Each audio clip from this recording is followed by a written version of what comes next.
नमस्कार मेरी प्यारी लॉयल फैमिली। आशा करता हूँ आप सब अच्छे होंगे और कहानियाँ अच्छे से सुन रहे होंगे। कहानी को शुरू करने से पहले आप सबसे निवेदन है कि अगर आपने इस फैमिली को सब्सक्राइब नहीं किया है तो जरूर करें। तो आज की कहानी की शुरुआत होती है इस प्रकार।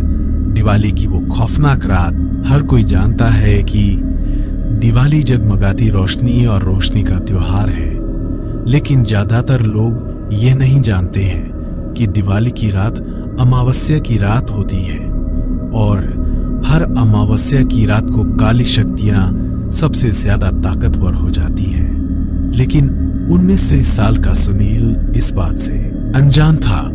दिवाली की रात वह अपने दोस्त विजय के साथ सड़क पर घूम रहा था।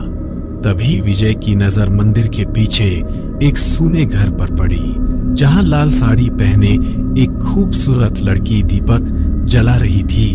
विजय सुनील को लेकर उस घर के पास गया। दोनों जैसे ही वहां पहुंचे तो देखा कि पूरा घर दियों से सजा हुआ है। उसने बालकनी में खड़ी उस खूबसूरत लड़की को देखा। उसने फिर वही मनमोहक मुस्कान दी और दोनों को अंदर बुलाने का इशारा किया। घर अंदर से भी उतना ही खूबसूरत था जितना बाहर से। खाने के लिए तरह तरह की चीजें टेबल खानी थी। सुनील ने टेबल से एक लड्डू उठाया और खाने लगा, लेकिन गलती से उसके हाथ से नीचे गिर गया।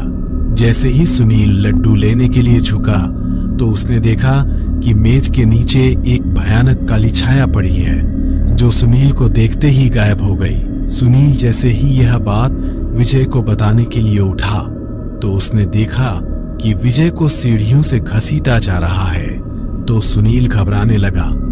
तभी अचानक घर में पायल की आवाज आने लगी, जैसे कोई लड़की एक कमरे से दूसरे कमरे में जा रही हो।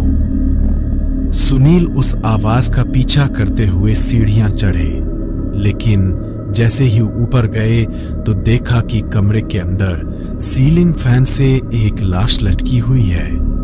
उस लाश का चेहरा देखकर सुनील बुरी तरह कांपने लगा, क्योंकि वह लाश किसी और की नहीं बल्कि विजय की थी। सुनील डर के मारे पीछे मुड़ा तो वही सुंदरी ठीक उसके सामने खड़ी थी और उसे देख मुस्कुरा रही थी।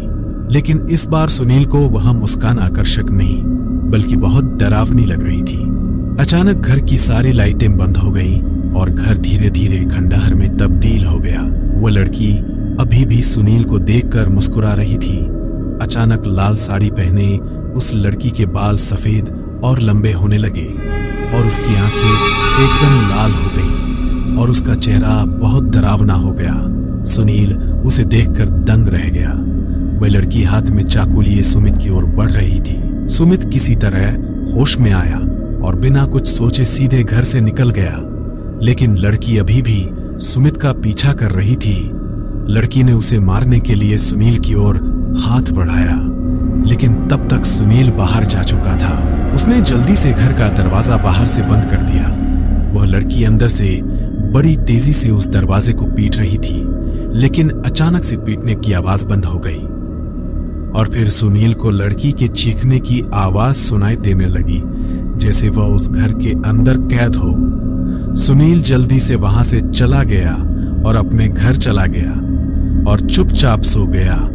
अगली सुबह जब सुमित की नींद खुली तो उसकी मां ने बताया कि उसका दोस्त विजय कल रात से लापता है। तब सुमित ने पूरी कहानी अपनी मां को बताई।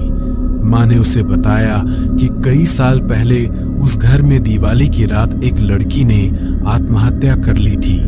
तब से उसकी आत्मा उसी घर में भटकती रहती है। कोई नहीं जान सकता कि उसने आते नेवा की प्रेत का भाग दिया क्योंकि और उस घर में कोई नहीं जाता। यह सुनकर सुनील पूरी तरह से हिल गया।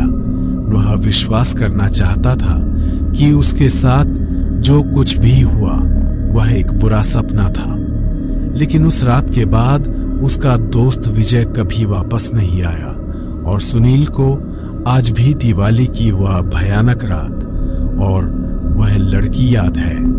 भयानक चीखें जो आपको सोने नहीं देती। तो ये थी आज की कहानी और अब अपने प्यारी लॉयल फैमिली से विदा लेते हैं और मिलते हैं अगली कहानी में।